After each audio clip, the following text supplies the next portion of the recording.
Bismillahirrahmanirrahim. Assalamualaikum warahmatullahi wabarakatuh, teman-teman. Bertemu lagi di channel saya, Umi Suroya.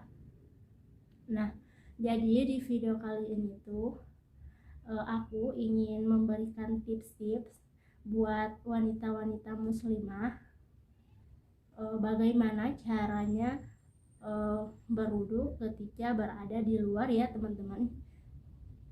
Jadi ikutin terus videonya sampai habis, jangan di skip.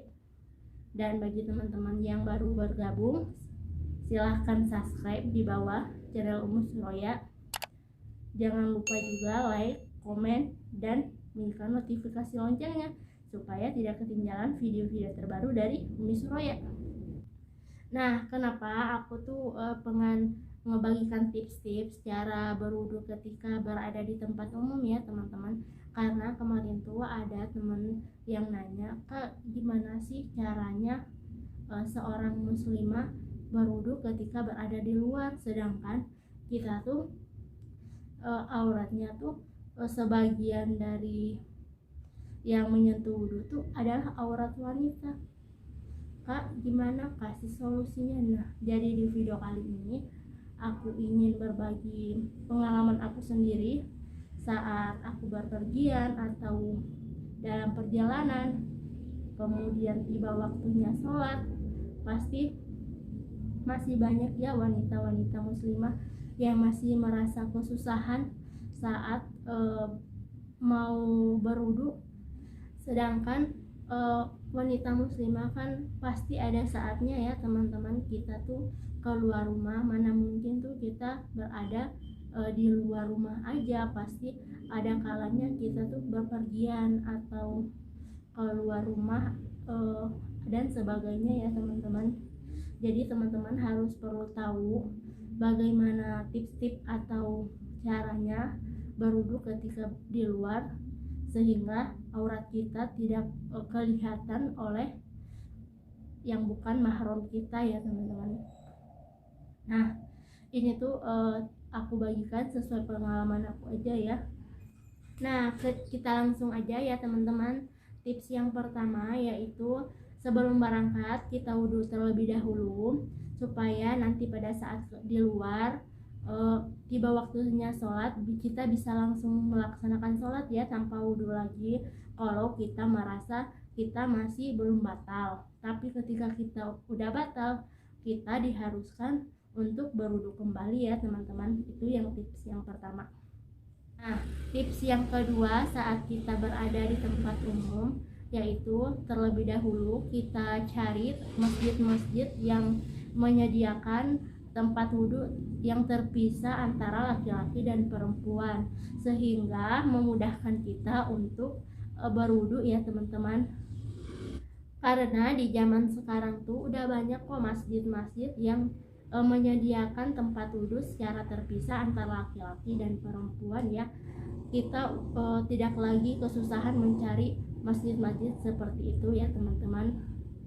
Itu dia tips yang kedua ya, teman-teman. Nah, tips yang ketiga yaitu berwudu seperti yang dilakukan oleh Ummu Salamah ya, teman-teman, dengan memakai kerudung tanpa kita buka. Tapi pertama-tama kita pilih dulu tempat yang di pojok dan menghadap ke dinding ya. Kemudian kita berwudu seperti biasa.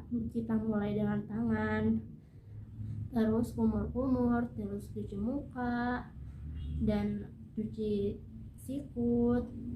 Kemudian kita, nah pertanyaannya, Kak, gimana Kak? Kan kita dianjurkan membasuh di bagian kepala ya, teman-teman. Nah, kita boleh kok membasuh di atas hijab kita ya, di bagian kepala, yang seperti yang dilakukan oleh Ummu Salamah. Nah, seperti itu ya, teman-teman. Semoga kalian mengerti ya. Nah, kemudian tips yang keempat yaitu berwudu di WC. Mungkin ada dari teman-teman yang bertanya, emang boleh Kak berwudu di WC?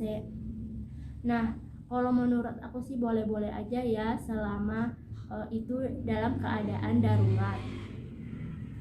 Tapi kita yang perlu kita perhatikan yaitu sebelum kita berwudu, kita terlebih dahulu siram-siram atau membersihkannya supaya nanti tidak ada najis yang nempel di baju kita atau di kaki kita.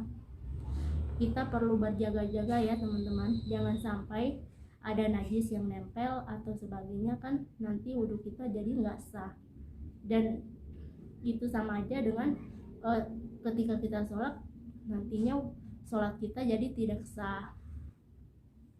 Nah seperti itu ya teman-teman, itu dia tips yang keempat.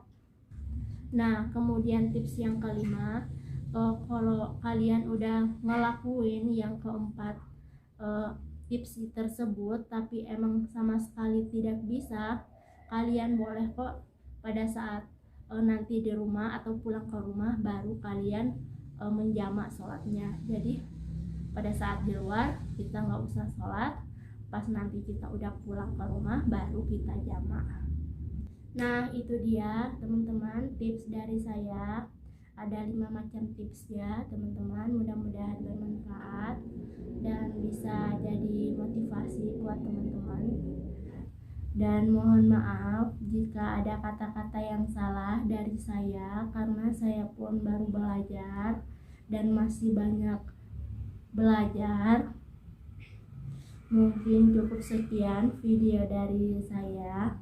Assalamualaikum warahmatullahi wabarakatuh.